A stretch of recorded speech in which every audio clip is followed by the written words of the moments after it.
The Lord, we thank you for this evening. Receive our thanks. We came to your presence. Encounter us today. Speak your word into our lives. Let it benefit us. At the end of everything, let's give praise unto your name. In Jesus' name we have prayed.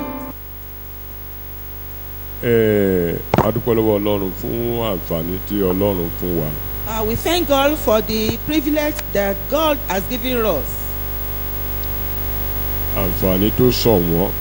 It is a rare privilege. And we believe that the little we'll be able to say this evening, and God will use it to bless our lives. Focusing on Jesus. Looking unto Jesus. Looking unto Jesus. Ojú ó ṣe pàtàkì nínú gbogbo ẹ̀yà ara. Eyes are important among the body parts. Ojú ló máa kó ire bá gbogbo ẹ̀yà ara tó kù. It is the face that will bring benefit, the eyes that will bring benefits to the entire part of the body. Tí èèyàn bá máa jì sí kòtò, kò sójú ń bẹ̀ ni o. If someone is to be to fall into a ditch, that means that person doesn't have eyes. Ojú, the eyes. Tí èèyàn ò bá ní mọ ẹwà, ojú ló sí ń bẹ̀ o. If you don't want to focus or see the beauty of somebody or something, it is the eyes that is not there. Ojú ló jẹ́ kí a mọ ẹwà pé ẹni yìí lẹ́wà, ẹni yìí dára, eléyìí pupa, eléyìí dúdú, eléyìí ó ga, ó kúrú, ojú ni. To appreciate the beauty of a person. Ojú la fi mọ̀ pé kíní dá, eléyìí ò dá. It is through the eyes that we know this thing is good or not. So ojú ó ṣe pàtàkì, ipò tó ga ló wà nínú àgọ́ ara wa. Eyes are important to the parts of the body. Ìyẹn ojú tara nìyẹn. That is for the physical eyes. Ẹ rí i pé ojú yìí. This particular eyes. Ọlọ́run mú lò dáadáa ní Genesis orí ìkíní àti orí ìkejì yẹn. God made use of it very well. Tọ́lọ́run bá ti dá nǹkan kan. Genesis chapters 1. A sọ̀kalẹ̀ á yẹ̀ wò. Whenever God created something, Bíbélì ní tí Ọlọ́run bá ti wò dáadáa tó wò fẹ́nẹ́fẹ́nẹ́ pé ó dára. God checked it and saw that ojú yẹn ló fi mọ̀ pé ó dára. It was through the eyes that ìgbà yẹn ló tó máa tẹ̀síwájú láti dá òmíràn. And that's why you now. Tí ò bá dá lójú bàbá, á tún ṣe. If what he has created wasn't good enough in his eyes, he will restructure or reform it or recreate it. Àwọn tó máa ń gbẹ́gi léèrè ojú ni wọ́n ń lò. The sculptors will use their eyes. Àwọn tó máa ń fi igbá tó máa ń ṣe oríṣiríṣi àwọn ọ̀nà yẹn ojú ni wọ́n ń lò. We make use of their eyes. So ojú yẹn ni wọ́n á fi mọ̀ pé ó ti dúró dáa, ó kù díẹ̀ káàtó, ó yẹ kí eléyìí wà níbí, ibi ló yẹ kójú wà, ibi ló yẹ kí mú wà, ojú ni. It is through the eyes that they will be able to correct or do whatever is necessary in what they have done. Ìfàdúrúwé Matthew orí ìkẹfẹ́ ẹsẹ̀ ìkejìlélógún. In the book of Matthew chapter 6 verse 22. Tí àwọn tó ní ìpèníjà ojú tara máa ń sábà lò tó bá ń tọrọ nǹkan. That have challenges pertaining to sight. Matthew orí ìkẹfà ẹsẹ̀ ìkejìlélógún. Matthew chapter 6 verse 22. Ojú ni fìtílà ara. Ojú ni fìtílà ara. Nítorí náà bí ojú rẹ bá mọ́, gbogbo ara rẹ ni yóò kún fún ìmọ́lẹ̀. Bó ṣe máa rí nìyẹn, tí ojú bá ti mọ́lẹ̀ báyìí, gbogbo àgọ́ ara wọn á rí ẹ̀tọ́ wọn gbà, wọn á wà ní òmìnira. Ire ìkànnà, ire etí, ire imú, ire ikùn, gbogbo nǹkan tó jẹ́ ti àgọ́ ara olúkúlùkù á máa rí tiẹ̀ pín. Ìyẹn tí ojú bá rìnà dáadáa, tó bá wo ibi tó yẹ kó wò, tó rí ẹ̀ rìnà kétékété. If your eyes are good and is able to see clearly, then the eyes will be able to see everything and every part of the body that you have. Now, nígbà tí Abraham wà ní ìdákẹ́jẹ́ níbì kan. When Ìwé Genesis. Abraham was silent, ó gbójú sókè bíbélì ní ó he gbójú looked sókè up ó wá rí àwọn àlejò. and he saw Iṣẹ́ ojú some ni. visitors. That was the Lọ́ọ̀tì náà ní Sódómù importance of the eyes. ó gbójú That's sókè why náà ní Lot ó rí wọn. looked up, he saw them through his eyes. Ojú ó ṣe The pàtàkì. eyes are important, ṣùgbọ́n sẹ́ wá rí ojú tí a fẹ́ wò but the eyes to want to examine, ojú tí Ọlọ́run fi sọ wá dọ́gba.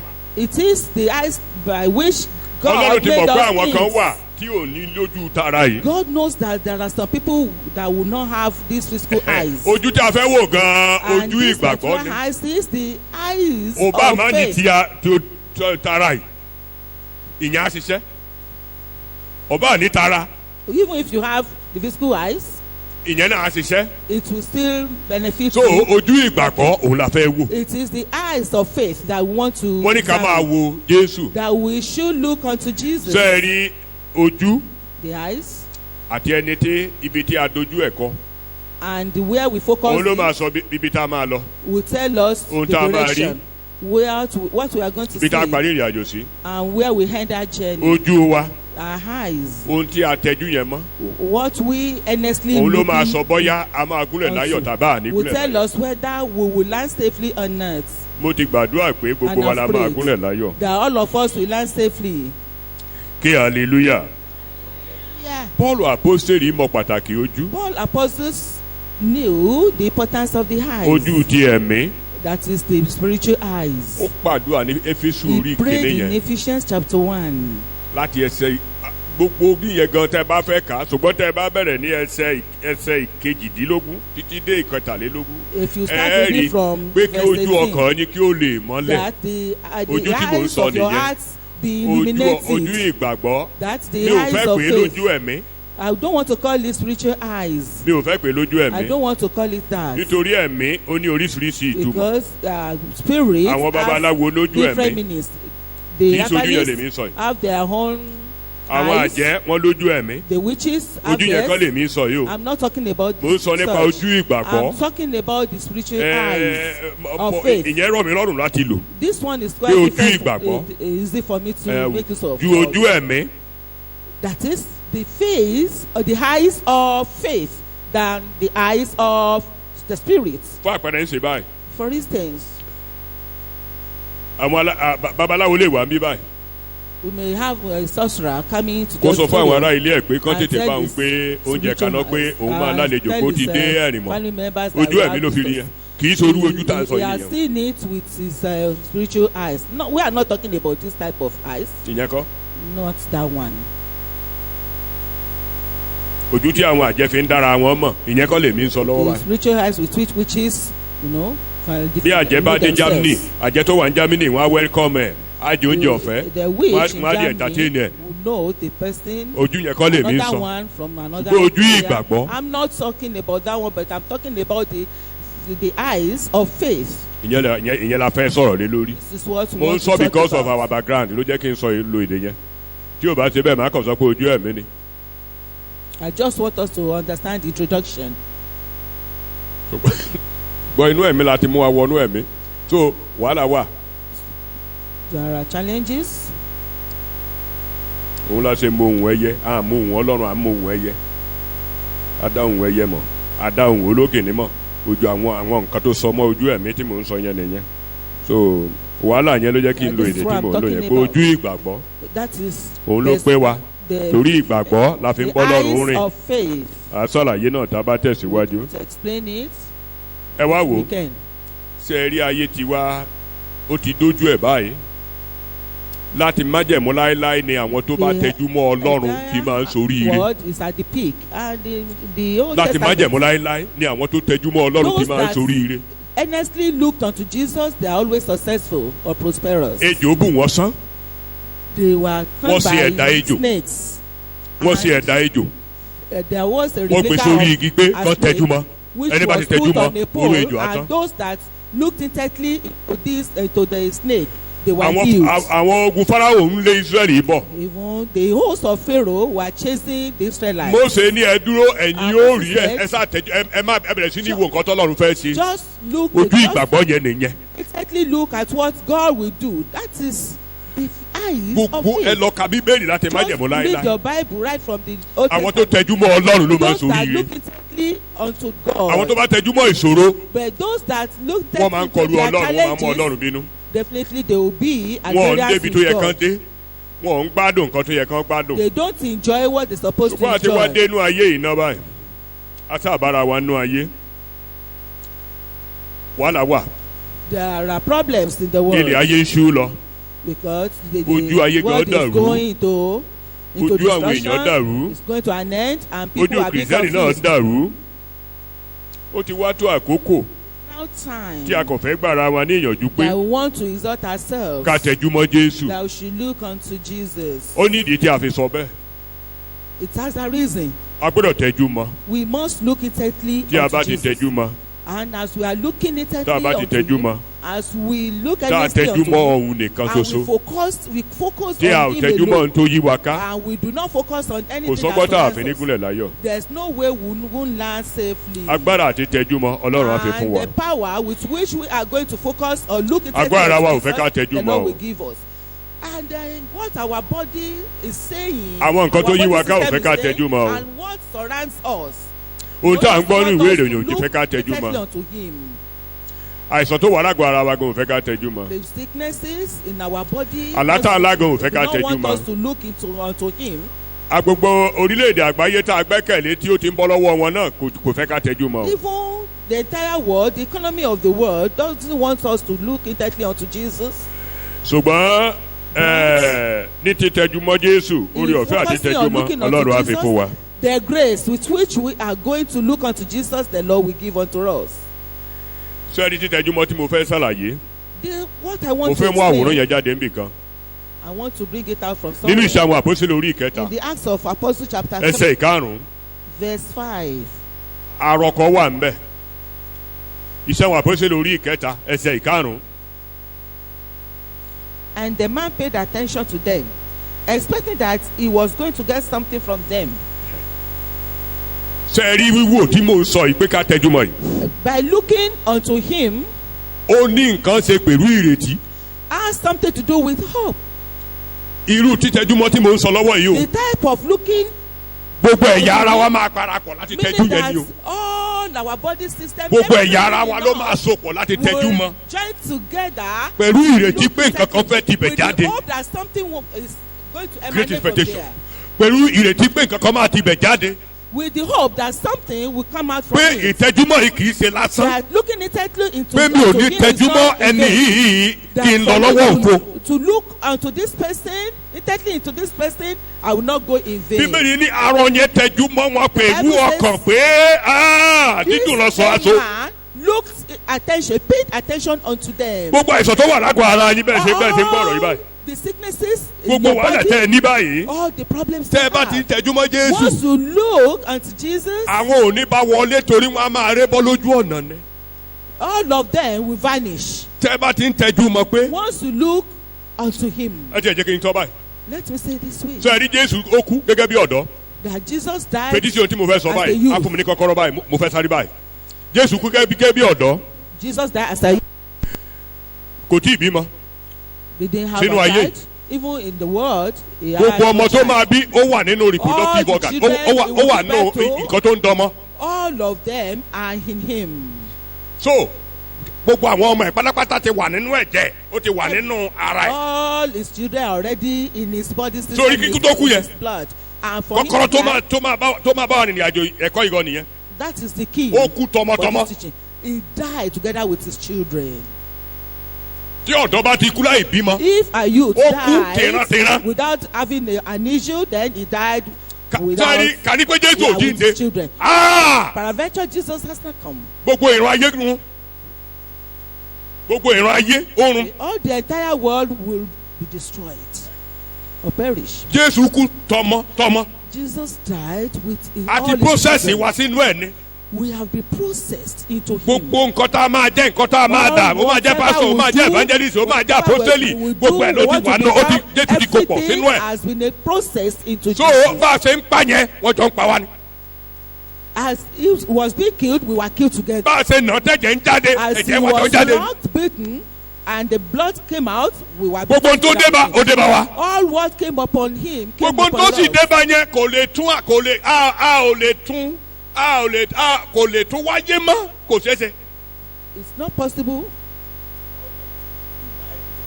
gbogbo ohun tí ó so mọ́ Jésù yẹn tó bá Jésù àti àwọn arìnrìn àjò yẹn lọ sórí igi lọ sínú ibojì. to the grave. a ò lè tún bẹ̀wò mọ́ kò lè ṣẹlẹ̀ mọ́. It cannot be revisited again, cannot happen again. òpin nìyẹn àjíǹde ti fi òpin That was sí. the end. Resurrection put an end to it. o lágbára ṣùgbọ́n Ọlọ́run bá ọ ṣe bàbá tó ní o lágbára. But your father is powerful. àìsàn kan wà ń bẹ̀ ṣùgbọ́n àìsàn yẹn ẹ ti jọ kú nínú Kristi tó bá ti wò ìrora máa di tiẹ̀ bó ṣe rí nìyẹn wíwò ni pé ló bọ́ ṣe bára bàbá yìí jẹ́ èmi ní ẹ̀yà ara rẹ̀ wọ́n bà wá jẹ́ kí n lè wà ní ìlera ìlera yẹn á máa wá bó bá ṣe ń tẹ́jú mọ́. I just look unto him so that bó bá ṣe ń tẹ́jú mọ́ be healthy. a máa ya àwòrán yẹn wá and ojú yẹn máa mú àwòrán yẹn wá. And your eyes, that eyes. àwòrán yẹn á máa di odindi nínú ayé rẹ. And that image will become a hole in your life. ojú máa ń fa nǹkan wá ni. The eyes usually, it magnetizes. It entices. So ojú yẹn máa fà á wá. It will draw. á wọnú ayé rẹ wá. á di tìyẹ. á fara hàn. á bẹ̀rẹ̀ sí ní fara hàn. ojú yẹn ló máa mú wá. tó bá bá ti ń tẹjú mọ́ Jésù. bó bá ti ń tẹjú mọ́ sí ni wàá máa rí sí. You will continue to see àpẹẹrẹ nísìn tí ẹ bá kọ lẹ́tà. If you write a letter. tí ẹ bá kọ ìwé. You write a letter. tẹ wo lẹ́tà yìí dára. This letter is good. ẹ ti yẹ̀ ẹ́ wò lákọ̀ọ́kọ́ ẹ rí pé ó dára. And you checked it one time it's good. ìwọ náà ọwá kíra ẹ pé o gbìyànjú. You embrace yourself that you have tried. tó o bá padà ka lẹ́tà yẹn lẹ́ẹ̀kejì wà á rí àṣìṣe ń bẹ̀. You read the letter, there's no how you will see any mistake there. bó o ṣe ń tẹjú mọ́ Jésù yẹn.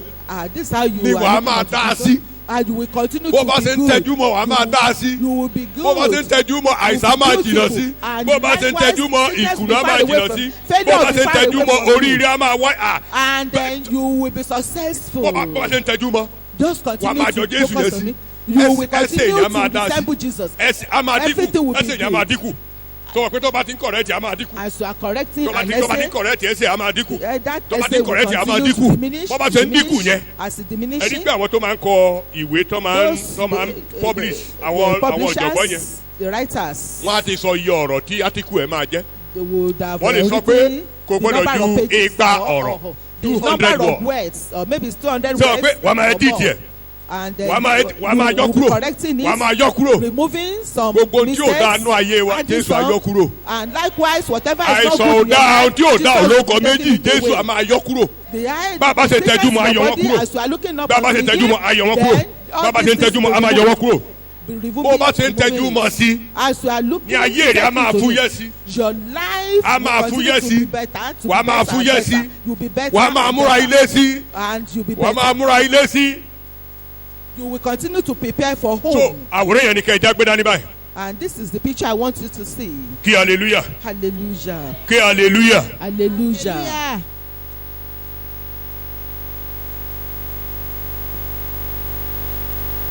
Sẹ́ni ní títẹ́jú mọ́ ni Ọlọ́run fi wá máa mú wa dé ilé ògo bàbá ṣe ń tẹ́jú mọ́. As we continue to look intently paying attention unto Jesus. Kò sí tó fẹ́ wò nínú ayé yìí náà mi ò fẹ́ sọ ta ayé púpọ̀ lálẹ́ ìbá. I don't want to speak kò sí tá a fẹ́ wò ń bẹ̀. There's nothing to look into. Kò sí tá a fẹ́ wò ń bẹ̀. There's nothing to focus on there. ń gbọ́ àwọn contribution àwọn èèyàn ní òní nínú rédíò. I heard some contributions of some people over the radio. ẹnìkan ní. Somebody said. àwọn Yorùbá ó dàbí ẹni pé èdè tí èpè tí àwọn bàbá àtijọ́ ṣẹlẹ̀ Yorùbá pé ẹnu wọn ò ní kò pé ó dàbí ẹni pé òun ló tó ń jà láàrin Ọ̀ṣínbàjò àti Tinubu. pé Tinubu ó lówó tó fi lè sponsor gbogbo ẹ̀ wọ́n sàsọ àwọn èèyàn kan wá bẹ̀rẹ̀ sí ní dìde at least àwọn méjì kan sọ̀rọ̀ wọ́n ní ohun tí Nàìjíríà máa ṣe ni ká bọ́ sínú àdúrà pé kí Ọlọ́run ó yàn fún wa pé kò sí ẹni tí ò lè jẹ́ president Nàìjíríà tọ́lọ́run bá mí sí There's no one that cannot be the Pé kì í president ṣe of owó la fi Nigeria. ń ṣe. That God, if God inspires ṣe you, owó. it's not the issue of money now. pé ẹni tọ́lọ́run bá yàn pé kọ́ Anybody gbàgbé that pé bóyá God Yorùbá chooses. àbí kìnìún kan pé kọ́ Ọlọ́run kó yàn fún wa sẹ́wọ̀n pé àgbàdua If yẹn bí Yoruba or any other tribe that tí Ọlọ́run God ní himself should choose ẹni for tí a bá us. yàn Should àwa náà have- wá wò ó pé should choose a king àdánwò for ńlá us. ni ẹ̀bì àdúrà yẹn And pé it ẹni is tí a a bá yàn great prayer point that whatever we have ṣálámọ̀ chosen, tá a fẹ́ yàn báyìí. who do we know we are In going the to first choose? case gbogbo àwa gan ti wà disappointed We lórí have òṣèlú already Nàìjíríà been ẹlòmíì gan ò disappointed dìbò mọ́ over Nigeria so ta la fẹ́ politics. yàn làwa kúkú Who sọ pé else Olúwa are we to choose? ẹ̀yin ni kẹ́ ẹ yàn fún That's wa why we are saying the ìwọ ló lè Lord yàn choose lọ́nà wa ń for sọ us. And àwọn Haúsá yẹn the wọ́n Hausas, prefer Ọ̀ṣínbàjò they preferred torí wọ́n ní Ọ̀ṣínbàjò. ọ̀sẹ̀ bíi mélòó kan àbóṣù bíi mélòó kan tó For ṣe nígbà some tí Buhari months, when wọ́n sọ̀rọ̀ Buhari was ó absent, ní they gbogbo said Nàìjíríà yàtọ̀ that Nigeria was Ó sọ bẹ́ẹ̀. different. Somebody said it. Tinubu dẹ̀ ní owó tí ìbí ọmọ kan tó dàgbà tó ní òkìmí tó láti And ṣe he has ààrẹ not Nàìjíríà have a son who can Lórí- be the president of lójú ààrẹ òun ló Nigeria. bí Ọ̀ṣínbàjò so kò tí ì kó dé level yẹn for Ọ̀ṣínbàjò. so ẹ ké hallelujah Hallelujah. ṣé ta lẹ fẹ́ tẹ̀jú mọ́ báyìí Who do nínú you want ayé to focus on? Or ṣé you- àwọn fámìlì yín ni Is it your family members? ta ni ẹ fẹ́ tẹ̀jú mọ́ Who do you want to focus àbí ìyàwó on? ẹ Or is it your wife, àbọ́kọ rẹ your husband, àbí àwọn ọmọ or your children? ó ṣe pàtàkì It is important ká tẹ̀jú mọ́ that we should look tá a bá tẹ̀jú mọ́ to him. àwa máa If we á don't rí pay ìrìkúrì attention to him, or we will see in amiss. China In China, wọ́n ní philosophy kan elementary philosophy they have one pé ohun tó o philosophy bá ti sọ that èèyàn lè whatever gbàgbé you have said, you ṣùgbọ́n may ohun tó o bá forget. fojú rí But kò ní whatever you gbàgbé have seen, you will never forget. ohun gbogbo the scenarios tó wà ní China What, Physical all ni. what is happening in Nigeria, in China, China olúkúlùkù ló ní scenario nù compound ẹ̀ all of them, they have some things in their compound. tó bá kọ́ ẹ ní nǹkan kan wọ́n á mú ẹ lọ síbi tó o ti rí Once you Bọ́n are ṣe ń taught ṣe. something, you will be taken to where you will see it physically with your eyes. tó bá fẹ́ kọ́ ọmọ ṣe ń ja ìjà ejò If you are Snake to in be monkey. taught how to fight, á mú ẹ lọ síbi like tí a ejò snake, wà then you will go Wọ́n máa ń sin ejò, you wọ́n will ń sin be white taken to animal where dáadáa. snakes are. ìjà tí China ń jà ìjà ẹranko ni The type of Gbogbo fight ìjà wọn yẹn which pátápátá, the gbogbo ẹ̀ ló Chinese lórúkọ. usually fight is wọ́n á mú ẹ lọ síbi of tí beast. ejò wà They will take you wọ́n to sin where ejò there yẹn are snakes. wọ́n á tú jáde Then the wọ́n máa snakes will communicate be- ejò yẹn torí spirits ni wọ́n àwọn yẹn wọ́n bá àwọn ẹ̀mí èṣù múlẹ̀ dáadáa They akọ̀njọ́ are ejò linked yẹn with evil spirits. òun àti ejò yẹn àjọ máa ọmọ yẹn á máa wò ó That pé ohun tí mo kọ́ ẹ boy lẹ́ẹ̀kan báyìí ló ṣe looking gbọ́dọ̀ máa at ṣe tó o bá snakes, fẹ́ jà that if whenever I wàá want rí to ejò fight, yẹn just tó bá jẹ́ ọ̀bọ ni fighting like snakes. which is snake If in it monkey is monkey, báwo ni ọ̀bọ ṣe máa ń dúró báwo ló ọ̀bọ ṣe máa ń dúró tó bá fẹ́ jà whenever monkey ó wants ti kọ́ ọmọ yẹn á mú fight, ọmọ yẹn wá how òun it àtọ̀bọ stands, àwọn máa jà and he will be òun yẹn á fighting máa rí with bí ọ̀bọ monkey. yẹn ṣe ń demonstrate bó ṣe ń ṣe. He will be looking at how So, that monkey wọ́n máa is fún doing. wọ́n máa jẹ́ kó ju wọn bó bá ṣe ń wo They yẹn will want a máa wọlé sí eyes. agbárí wọn a máa So, wọlé sí agbárí as wọn a máa they are wọlé sí looking at agbárí it, wọn will be entering into a máa wọlé sí their agbárí wọn brain. so tó bá ti ń jà lọ báyìí As kiri a máa wá fighting, àbí kò ní wá definitely. ntọ́ ti rí you yẹn remember picture yẹn á since wá you are seeing it. tó bá ti fẹ́ gbàgbé a If ti you mọ̀ pé want to báyìí ni forget, you will Báyìí remember ni. because they are Báyìí saying ni. it. This is how it is done. so ojú wa ó ṣe So pàtàkì our eyes are important. kí là ń wò What are we òun ló actually ṣe looking at? pàtàkì ká tẹ́jú It mọ́ is ká important tẹ́jú that mọ́. we look, we pay attention, we look earnestly, intently unto Him. ìgbà tá a bá débì kan nínú Genesis chapter 30 When we get to a junction in Genesis, the book of Genesis, tá a bá rí igi tí and we see a tree Jacob gbẹ́ yẹn that ibi omi ló kó sí Jacob carved. àgbélébù He nìyẹn took it àgbélébù to beside the multiple water. decoration That is ló fún igi yẹn The cross. àgbélébù nìyẹn That is the cross. ṣe rí àgbélébù ó neutralize singularity ṣe ọ pé Cross neutralizes ewúrẹ́ immorality. white We have white goats. Ọlọ́run ti bọ́ sínú assortedness God was already. ayé made. ti sílẹ̀ fún ọmọ China báyìí Now there is Cameroonians, an access gbogbo for the àgbáyé. Chinese people. number 1 2 kò sí ìṣòro There is tí àgbélébù address orí ló ń fọyàn ó wà nínú àgbélébù that the inú rírun ó wà nínú cross àgbélébù does not multiple ni address. kò So sí that àgbélébú multifunctional ṣùgbọ́n ibi omi roles. ibi omi yẹn náà fi sí. But God puts inú ọ̀rọ̀ ọlọ́run láti tẹjúmọ́ jésù torí ẹ̀ lè máa lọ ní signpost báyìí ní roundabout ó ní mo fẹ́ wo jésù ó lè rí You want to see Jesus. ó lè rí jésù ní roundabout. You cannot see him. inú ọ̀rọ̀ ibi omi ni wọ́n kó ibi omi yẹn ni wọ́n kó kíní igi yẹn sí. inú bíbélì láti máa tẹjúmọ́ jésù kí ni bíbélì sọ nípa ilé kí ni bàbá mi sọ nípa ilé ìhàwọ́ ni jésù kọ sí àti bẹ́ẹ̀ bẹ́ẹ̀ lọ. ọgbọ́n bá ṣe ń wò yẹn ọyọ́ a máa fúyẹ́ ni a máa ré bọ́ fúnra ara wọn ni wọ́n máa ré bọ́. má máa ronú pé báwo ló ṣe fẹ́ jáde kò sí tó kọ́ ẹ pẹ̀lú yẹn. má ronú bí problem yẹn ṣe fẹ́ jáde o má ronú bí àìsàn yẹn ṣe fẹ́ lọ yóò lọ bá a ti ń sọ̀rọ̀ ibi ó ṣe ń tẹ́jú mọ́ yìí gan ó lọ nìyẹn kò lè dúró kò lè dúró. It cannot stay. ìdí ni wípé alága tó bá jẹ́ pé alága orí àga tí àìsàn jókòó sí yẹ jésù ló fẹ́ jókòó síbẹ̀.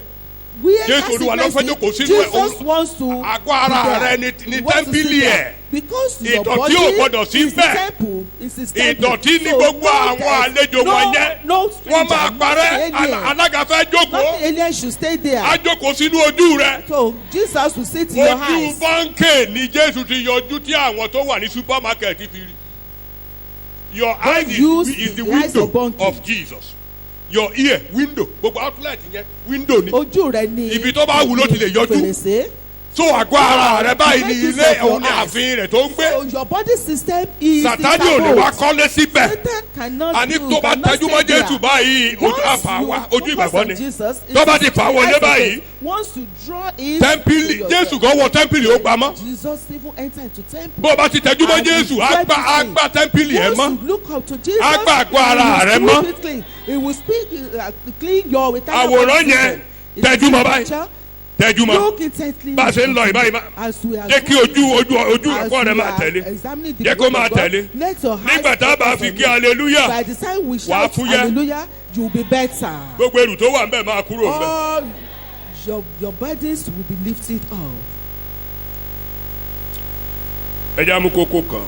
Let's take a point. sẹ́ẹ̀rí téèyàn ò bá tẹ́jú mọ́ Jésù àwọn ìṣẹ̀lẹ̀ kan á ṣẹlẹ̀ o. Anyone doesn't, focus on Jesus. When or look at there Jesus. is no looking at Christ. When there is no looking at Christ.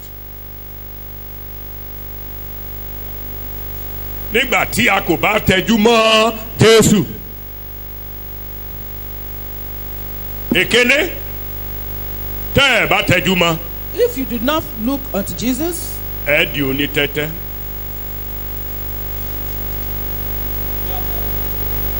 You be a gambler. Ìṣù onífàyè yín tayò.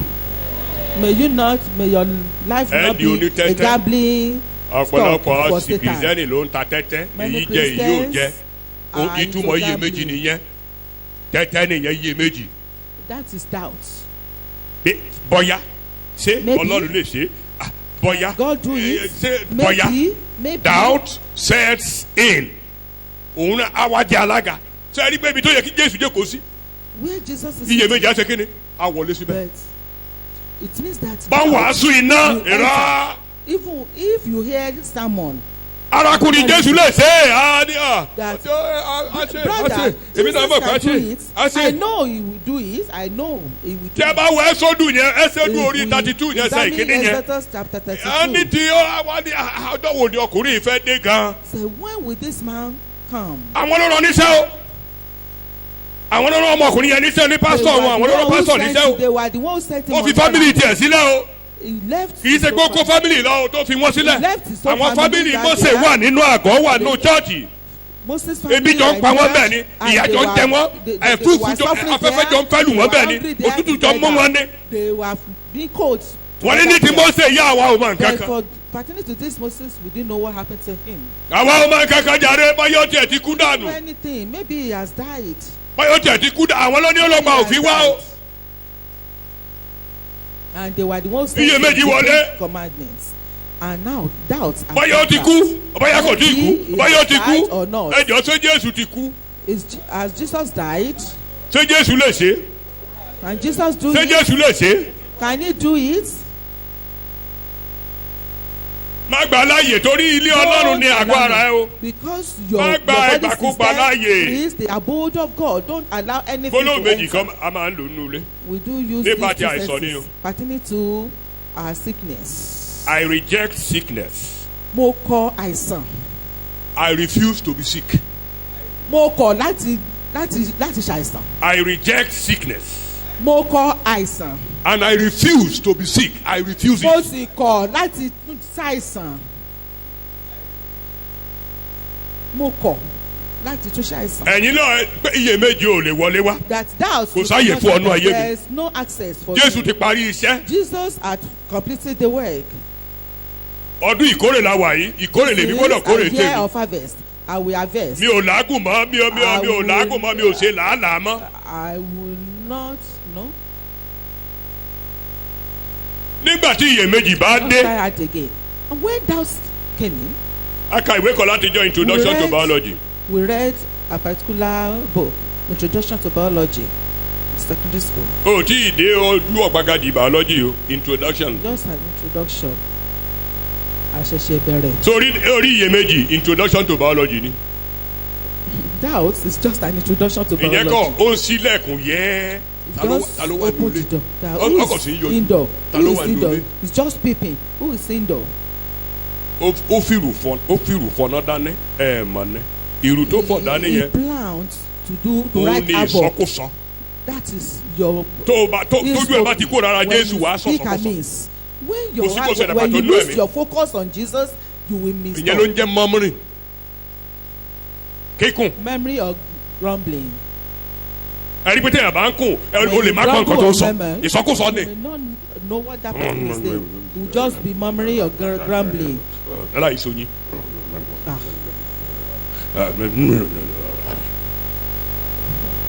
ṣe ẹ̀rí pé ẹ̀mí ìwèrè ni. Can see there's a spirit of insanity. nígbà tí wọ́n ṣe báyẹn wọ́n kùn kíkùn àtẹ̀lé. When they did that, they grumbled. kíkùn àtẹ̀lé. They will murmur, ọlọ́run dẹ̀ kórìíra kíkùn. and God detests that. ọlọ́run ò ní ẹ̀ní ní nǹkan ìbẹ̀rù o. tó tí èrù bá bà ẹ́ jẹ́ kí If you èrù are yẹn afraid, kó tì ẹ́ lọ sọ́dọ̀ ọlọ́run. inú bàbá dùn. Fear, no. Bí push it Jósẹ́fátì, to God. inú bàbá And dùn. God will be happy. wọ́n tó bá bẹ̀rẹ̀ sí ní kùn But òun sọ̀tọ̀ when kó you sọ start to nìyẹn. grumble, then you are. tó bá díẹ̀ ń kùn kì í ṣe ìwọ If you nìkan ló grumble, máa kórè ẹ̀ You are wàhálà not dé. the only one to harvest it. That is where inú ilé ibi tẹ́ ẹ bá ti ń kùn gbogbo ọmọ tó bí inú ilé yẹn pátápátá wọ́n máa fara gbá. All the children there will be affected. inú ilé tí ọkọ àtaya bá ti ń kùn gbogbo ọmọ tó wà nílé yẹn máa fara gbá. Where the husband and wife grumble. inú ilé ibi tí ẹ bá ti rí ọlọ́run gẹ́gẹ́ bí ìkà. In a family where you àfi see ọmọ God tí ọlọ́run as bá wicked, tó bá rí oore ọ̀fẹ́ gbà except if ló máa the dé ìjọba child, ọlọ́run bẹ́ẹ̀. you know, receive the grace of God, that will get to. tẹ́ bá tilẹ̀ jẹ́ kí àwọn ọmọ yẹn rí ọlọ́run gẹ́gẹ́ bí ìkà. And then Wàhálà in ti the dé. house where you see God as wicked, there is a problem. ìtumọ̀ kíkùn nìyẹn tẹ́ bá That ka ẹ is the sórí orí meaning of ìkẹrìnlá yẹn murmuring. ẹ rí mbẹ́. If you read No, Exodus Númérì chapter orí 14, ìkẹrìnlá, or ẹ rí Numbers mbẹ́. chapter 14, you see wọ́n ní there. gbogbo wọn sì dìde That all of them wọ́n bẹ̀rẹ̀ sí rose. ní kùn They started to ṣẹ́kọ̀ murmur. àti sọ bẹ́ẹ̀ They were ẹ silent. má dá Mósè lóhùn jáde Don't ẹ má dá answer Kálẹ́bù that man. lóhùn Don't ẹ má dá answer Jóṣúà lóhùn Moses. ẹ kíní Don't kan answer Joshua. ọlọ́run wo ló lè ṣe ẹ tẹ́lẹ̀ iná Which burú God can ẹ do tẹ́tà it? rẹ̀. kíkù tẹ̀lé They started grumbling. nígbà tí kíkù bá tẹ̀lé Once this happens, sọ pé kíkù yẹn kò tí ì já gaara no, it is not yet clear. bọ́tí kíkù bá tẹ̀lé ohun ẹ̀ sì máa já gaara ó sì ń kóròrò lọ́wọ́ ní You kíkù are just, ó ń kóròrò you know, lọ́wọ́ you are ó sì máa stammering. sọ̀rọ̀ ó sì You are máa ní stammering. mẹ́sẹ̀gì. Then later you will receive the message. bad You will talk. news That is the bad news. ọ̀rọ̀ burúkú ò ní tẹnu ní jáde bad May news evil á talk tẹ̀lé not emanate from your wà á mouth. ní ìwàásù Then you will You will have a doctrine. wà á ní ẹ̀kọ́ wà á sẹ̀kọ́ You have a doctrine.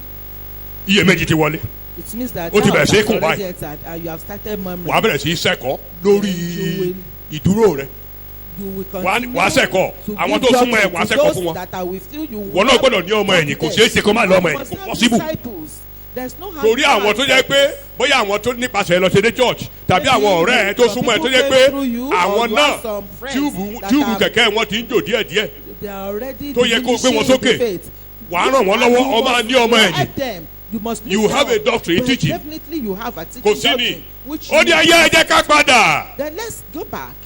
the doctrine of reversal ẹ jẹ́ á padà You have to ẹ jẹ́ á yan olórí tí ọlọ́run ò fọwọ́ sí choose a leader. ṣé ẹ mọ̀ pé àwọn tó ń kò máa ní olórí nínú church. agree with. You know ibi tó ti ń pàdé tó ti ń ṣèpàdé wọ́n máa ní olórí. they have a leader. ní kankan bá ti ṣẹlẹ̀ báyìí wọ́n ti gba ẹni ẹ láago. whenever anything happens that person will wọ́n ti gba láago. ẹ wò wá church lónìí kálọ̀ wá ni wọ́n ti gba láago. headmaster ni wọ́n gba láago yẹn. they are already calling their leader. alága nìyẹn. that is their so wọ́n ní olórí wọn. ẹ jẹ́ àyè olórí. let's choose ẹ tó máa ṣe nǹkan tá à ń fẹ́. that inú wa gbọ́dọ̀ ṣọ̀kan ẹni tí inú rẹ̀ jẹ́ ọ̀kan pẹ̀lú tiwa. somebody who is at one accord with us. so ó wà nbẹ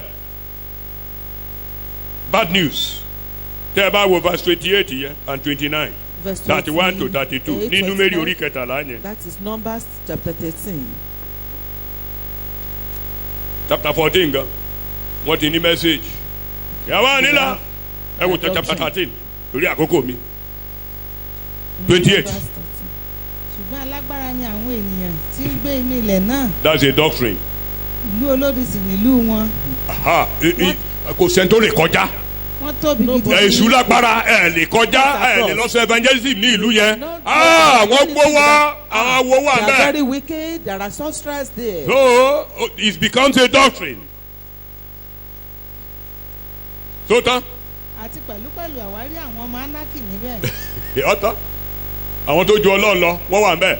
those that are greater than God. èṣù náà lágbára o pásọ ẹ má sọ bẹ́ẹ̀ o èṣù lágbára ní ayé tiẹ̀ o òun àtọ́lọ́jọ máa ń wà kó o ẹsẹ̀ bíbélì wo ẹsẹ̀ bíbélì wo ló sọ pé òun àtọ́lọ́jọ máa ń wà kó. where did you find it in the Bible? which verse told you that? tí wọ́n sọ pé Jésù jọ gbà má tí ilé wa lọ àmọ̀ pé ibẹ̀ là ń lọ jọ̀wọ́ tí Jésù fi ṣe afárá kò ti kọ́ ọmọ mi nífẹ̀ẹ́ Ọlọ́run ti sọ Jésù ti sọ èṣù di afárá afárá ò kì í rìnrìn àjò arìnrìn àjò ló ń gba orí afárá dé èbúté. bridge doesn't go anywhere. mo fún yín ní agbára àti àṣẹ láti máa Ọlọ́run ti sọ di afárá láti Genesis orí ìkẹta o verse 15. power and authority. pé yóò wù ọ ní orí ntọ́ bá wà nílẹ̀ la máa ń tẹ̀ lórí. crush your head. whatever is. so Jésù wa kú sàlàyé ẹ̀ dáadáa kó ṣubú yakata láti ọ̀run wá bó ṣe ga tó ló ṣe lulẹ̀. he fall down. ẹ jọ nígbà tí Gòlóyátì ṣubú kí ni báwo ni Dáfídì ṣe gbé gbé orí ẹ̀. when Goliath ọkùnrin yẹn tóbi was conquered. bíbélì ní ó gun orí rẹ̀ bíi stẹ́ẹ̀pù ó ga. he climbed onto his head because the man was very great. àti gorí òkú tó wà nílẹ̀ báyìí ni wàhálà yín báyìí. now òkú tó wà nílẹ̀ àti gorí rẹ̀ báyìí òun ni wàhálà. step on it is your ó yóò sì máa jí sọ pé tó bá pa kìnìún kalẹ̀ lẹ́la tó bá pa kìnìún kalẹ̀ lẹ́la kì í ṣe ẹ̀rọ ajá òkú kìnìún. if a lion dies. ó ti kú o. it has already died. ẹlòmíì gan bóyá ti pa kìnìún yẹn gan àwọn ọdẹ míì tó yẹ pé ìdí wọn ti domi òkú ni wọn tún dàbọ̀ bò kò tí ó lè má kú tọ́ o kìnìún ẹ̀rọ yẹn gbọ́ o ó lè má ti kú tọ́ o ó lè má ti kú tọ́ o ìbọn akọ̀ máa rọ mẹ́ta gbìgbì ẹlòmíì ò ní débẹ̀ gan akọ̀ kọjú ìbọn sínú igbó ni gbì kò tí ì kú tọ́ ẹsẹ̀ rẹ̀ sì ń jì gbì ó ti kú tọ́ o. Gòlóyátì tó wà nílẹ̀ tó yẹ kó o gun orí ẹ̀ báyìí kó o bẹ́ orí ẹ̀ kó o máa fi ṣeré. Jésù ní mo rí Sátánì bíi mọ̀nàmọ́ná ó ṣubú láti bo láti ọ̀run wá nítorí náà mo fún yín ní agbára àti àṣẹ láti máa rìn lórí ejò lórí àkekèé lórí gbogbo agbára ọ̀tá ọwọ́ àfọwọ́kọ̀yà ó ní kò sí ìkan ó ti wù kó rí tó lè rí yín gbèsè. whatever means. lónìí bá ti tẹjú mọ́ Jésù ò nídìí àti bá ọ̀tá já ò lè bá jà wàá máa rìn lọ́ntì ẹni wàá máa wọlé wàá máa jáde. just be going in and out. afárá ni. it is a o tún bẹ̀rù àti gba orí afárá kọjá. and you are still afraid of walking across the bridge. mo la fẹ́ gbé gbà báyìí. so what do we do now? àti gba orí afárá ó di wàhálà báyìí. just to pass across the bridge walk across it is different it's difficult. má wàásù òdi o. má wàásù àìgbàgbọ́ o. preach amiss. má wàásù pé Ọlọ́run ti kú o. unfaithfulness. tẹjú mọ́ Jésù o. please look unto Jesus. gbogbo àdìmọ́lù ayé rẹ̀ arẹ́ bọ́ o. all your burdens. gbogbo jàkárì wọ́n bẹ̀ yẹn lana o. everything tó bá ti rí bẹ́ẹ̀. that is contrary to you will disappear. past life sets in. ìgbé ayé àtijọ́ á wọlé wá. past life will set in. wà á ní ẹlòmíà ní ayé òun dáa ju ó dáa ju ìgbà tó òun ti gbàgbọ́ yìí lọ. kóhun tó gbàgbọ́ ayé Some ò people dáa. will say that the past A life fẹ́ is padà better síbẹ̀. than his present life. past life setting ẹni nọ́mbà númérì yẹn orí ìkẹrìnlá yẹn ẹsẹ̀ The book ìkẹrin of Numbers. ó ní ẹja padà sí ilẹ̀ So let's Egypt go back ọlọ́run to fẹ́ gbọ́ Egypt. èdè yẹn God torí Egypt doesn't yẹn ò want ní to débẹ̀. visit to that because that Egypt will not get there. ẹ jọ kí lẹ fẹ́ lọ múnú ayé ga What is it that you want ẹ jẹ́ padà sí ilẹ̀ Egypt ẹ jẹ́ padà sínú ayé do in the world? Let's níbí go back yìí to the ẹ world. jẹ́ ká jó lóòótọ́ Let's gbogbo àwọn be tó ti sincere. kúò Those that láàrin wa have left tàbí ní us, dípà or tàbí maybe ní any trọ́pẹ́tà tí ò sì gbàgbọ́ deeper or trumpeters báwo láyé are- wọn ṣe rí ní they are gbòòrò tẹ́ ẹ no ń bá more wọn in the pàdé faith. We kò do lè see dáni that kò lè their kí ṣe life pé can báyà never be ọ̀rọ̀ the ìpè same. àti kò tí ì sẹ́ tó Can kúrò bí never tí be good. tí àwọn jí yóò ṣèpèlé lórí. And nobody has Kábàá lè told sọ us pé, that ah, the èpè tí GO wọ́n fi had sí to jáde curse lé. him. No. It's because the GO cursed him. That's why his life is like that. No. kò sí ni kò lè dé Egypt kò lè dé bẹ́ẹ̀. He will never get to Egypt. He will never Kò lè get débẹ̀. there. He can never get there. Nǹkan tó ṣẹlẹ̀ gan nìyẹn This is what happened. bí ìgbà téèyàn bóra ni It's when you tone. ṣé ẹ pé your téèyàn bá ti bóra once you turn, ó ti bọ́ sínú wàhálà ayé ó ti he's bọ́ sọ́wọ́ ayé. already in the problem. He's already in the world. ìdí ni Why? bó ṣe bóra tó yẹn As she told, tó bá dé ìlú òyìnbó wọn ò ní gbà gẹ́gẹ́ bí ara wọn. Europe countries Number will one. not be counted among them. ìkejì èèyàn dúdú tó wà Then kò you jọ will dúdú. see- you no longer it's no Sọ fún pé agbede méjì ló bọ́ black sí. person is in between now. àbí ẹ rí wọn ni. Don't you see them? àwọn apáya ẹdun kan wà tó máa ń jọ àwọn tó bóra yẹn ẹdun There is ó a yàtọ̀ sí particular ẹdun dúdú yẹn animal. ẹdun yẹn Animal. tẹ bá that lójú ẹ resembles bí those èrè that- ni ẹdun you yẹn see gan-an his eyes like an kì í di ẹ eyeball. dúdú ó máa ń mọ́ra ó máa ń fáyìn Right. ó máa And very tó bá rí ojú ẹ beautiful. ti mọ̀ in fact kò sí nǹkan tó fi yàtọ̀ sí àwọn tó ń bóra yẹn It's pàápàá àwọn tó ń different fi from those abẹ̀bẹ̀ that yẹn ìwú ẹṣin sí ojú yẹn àwọn tó ń fi ìwú ẹṣin sí ojú yẹn Those that that recreated their eyes. ẹ jẹ́ kí n sọ fún sẹ́ẹ̀rí ohun tí Ọlọ́run bá ti ṣètò ẹnikẹ́ni Whatever tó bá tọwọ́ God bọ̀ has á dàrú. planned, whoever wants Bẹ́ẹ̀ ni àbí bẹ́ẹ̀ kọ́? to it will Adaru get ni confused. Rómù Will orí confuse ìkẹjọ it. orí That ìkíní will ni Romans ẹni bá tó chapter orí one. tọ́lọ́run bá ti ṣètò What dáadáa God had planned, ní Genesis had a orí good ìkíní àti plan. orí ìkejì Genesis tọ́lọ́run bá ti chapters dá 1 and 2. ní òpin ọjọ́ At the kan end, kí ni wọ́n á ní at the kíní end yẹn of the ṣe day, ó that dára is good. ṣé And God Ọlọ́run thought it was good. ohun tó dáa ló ṣe God has done tó something o bá good. tọwọ́ bọ̀ If ọ́ you try wá to dàrú modify o it, you will confuse ò ní everything. jọ èrò ayé ò You dẹ̀ no níjọ tọ̀run longer resemble maybe ó anybody. ṣẹ̀ṣẹ̀ wá jẹ́ ohun tí àwọn People òyìnbó of the pè wá world or that of apes. heaven. And you will now be like apes, an animal. kí hallelujah Hallelujah. kí hallelujah Hallelujah. kí hallelujah. Hallelujah.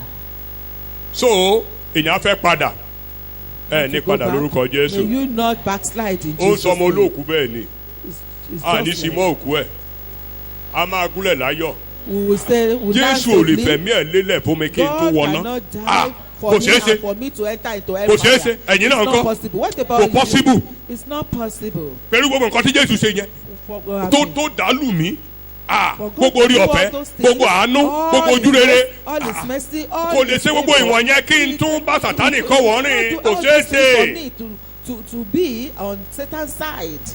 No, ẹ má padà sọ́wọ́ ikú ló wà ń bẹ̀. don't go back there. It is there. sọ nígbà téèyàn bá ti ń padà yẹn Once you backslide, ó ti fa ojú ẹ̀ ó ti fa padà kúrò He lọ́dọ̀ has Jésù already removed his eyes. ó ti gbé ojú from yẹn Jesus. ó ti gbé kúrò lára He has Jésù removed ó his ti eyes bẹ̀rẹ̀ sí from ní Jesus. wo ara rẹ̀ He has ó ti begun bẹ̀rẹ̀ to- sí ní wo he has àyíká beginning ó to ti look bẹ̀rẹ̀ at sí ní his wo life, ẹ̀yìn looking at his surroundings and looking back. á bẹ̀rẹ̀ sí ní rì He will continue to stay. ẹ̀ ní rì May you sinking not say. sets in May you not sing. automatic ni tó o bá ti gbójú kúrò lára Jésù Once you remove your tó o bẹ̀rẹ̀ sí ní wo ara rẹ̀ and looking at tó o bẹ̀rẹ̀ sí ní yourself, wo àyíká looking at your tó o bẹ̀rẹ̀ sí ní tẹjúmọ́ ìṣòro ẹ̀ and you need wàá to bẹ̀rẹ̀ take sí into ní your problems nínú and you will ìgbà. continue to sing.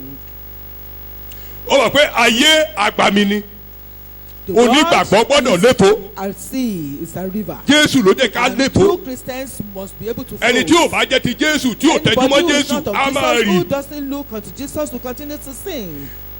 omi omi púpọ̀ ayé large water. Metaphor ni. Is a metaphoric gbogbo àgbáyé yìí the omi ni. entire world is the sea. ẹni tí ò bá tẹjú mọ́ Jésù anyone who doesn't focus on Jesus á rì will sink. abodò lọ. He will be overflowed. àwọn òbí Mósè wọn ò jù sínú àárín agbami ayé ẹ̀gbẹ́ odò náà gbé sí. The parents of Moses. Apẹ̀rẹ̀ they yẹn didn't mò ń put wò him nú into the picture kan. water, but beside the river. wọ́n hún apẹ̀rẹ̀ yẹn bí ìgbà tó bá fi that irú kíní basket. apẹ̀rẹ̀ tí àwọn Haúsá máa ń fi ṣe obì tó máa ń fi àpò sáká wọ́n máa ń fi rándẹ̀ sá bóyá kí nǹkan mi má bọ̀ síbẹ̀.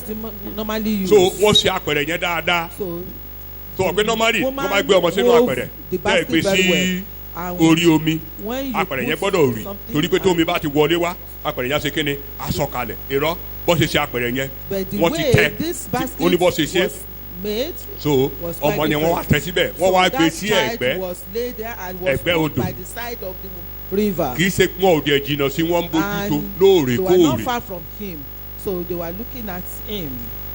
ẹ má ti ọmọ yín sí agbami yóò rí o. don't push your children into the middle of the water. ẹ má tì í sínú agbami. don't push your child agbami ni ayé. the midst of the river. gbogbo tó máa tẹ ọmọ yín lọ́wọ́ máa tẹ̀ ẹ́ lọ́wọ́. whatever that will help your children. Ọlọ́run ló ń lànà. it is God that opens way. Ọlọ́run ló ń lànà ní ìlànà tá a tù ní lára tí ò ní ní làálàá dání. in the way that will not be tí ò ní mú ọmọ yín wọnú brotherhood. that will not take your children to brotherhood. tọmọ ẹ bá wọ brotherhood ṣé yóò sọ fún ọ pé òun wà bẹ́ẹ̀. once your children enter into brotherhood we will not tell you that is. ọ̀pọ̀lọpọ̀ ilé iṣẹ́ ńláńlá yìí nǹkan tó ń ṣe bẹ́ẹ̀ nìyẹn brotherhood ni the highest level of courtesy. all of them many people are there. olùkúkú á ní ó níbi tó ti ń pàdé ó níbi tó wà ní club house irọ́ àwọn big girls big heads big minds. má ti ọmọ yẹn sínú agbami yóò máa rì ẹgbẹ́ ni kò gbé sí torí a lọ school inú ayé ni a ṣiṣẹ́ inú ayé ẹgbẹ́ ló gbọ́dọ̀ wà kò gbọ́dọ̀ bọ́ sí àárín torí ibi tó ti máa rí ẹ̀gbọ́n Mósè ń wá wò. So the elder sister of Moses usually was there to look at him. So tábàdì tẹ́jú mọ́ Jésù a ò lè rí. Look unto Jesus we cannot sing. nígbà tí Pétérù tẹ́jú mọ́ Jésù kò lè rí. When Peter focused on Jesus he didn't sing.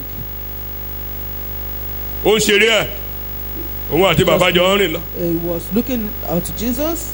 sọ ẹ nígbà téèyàn bá ti bẹ̀rẹ̀ sí ní rí. And immediately you start to sing. a ṣe arọ́pò.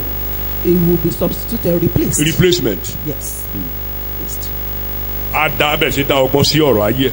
It will be maneuvering his life. abẹ́rẹ́ sí ní dá ọgbọ́n sí ọ̀rọ̀ ayé. They will involve in different devices. abẹ́rẹ́ sí ní dá ọgbọ́n abẹ́rẹ́ sí ní fi nǹkan mí ìrọ́pò Ọlọ́run abẹ́rẹ́ sí ní fi nǹkan mí ìrọ́pò Jésù abẹ́rẹ́ sí ní fi nǹkan mí ìrọ́pò Jésù. Replacing Christ with something else. Alternative. Tí a bá wo Ẹ́sódù orí ìkejì-lélọ́gbọ̀n yẹn ní ẹsẹ̀ ìkẹrin ẹ̀rí ń bẹ̀ wọ́n ti fi nǹkan rọ́pò Ọlọ́run níbẹ̀. Something else has substituted. ajáde wá ní ẹgbẹ́ wọn ló wà kó jiná. Jésù tá a tẹ́jú mọ́ náà fi rí. It doesn't take the devil 1 month before it comes nearer to you when you backslide. Láíláí. Kò gba Sátánì ní oṣù kan rárá. Àwa ò rí ní Jésù làwa ń rí so tá ò rí kò ní wá kò ní yọjú sí wa. Bẹ́ẹ̀ni tó bá ti gbójú kò rárá Jésù tó gbójú kò báyìí the next person tó máa rí òun ni devil. The next thing you will see is there is available. Ó wà ń bẹ́ẹ̀. It's there.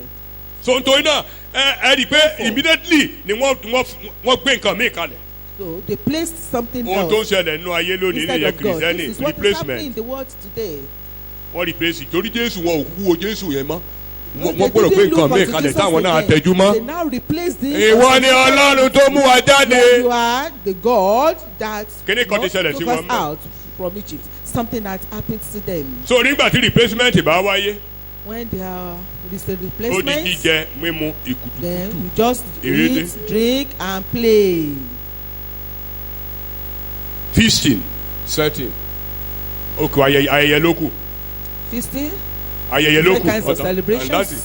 Ẹ wo churches, ẹ wo ayẹyẹ ló kù bá ayẹyẹ ló kù.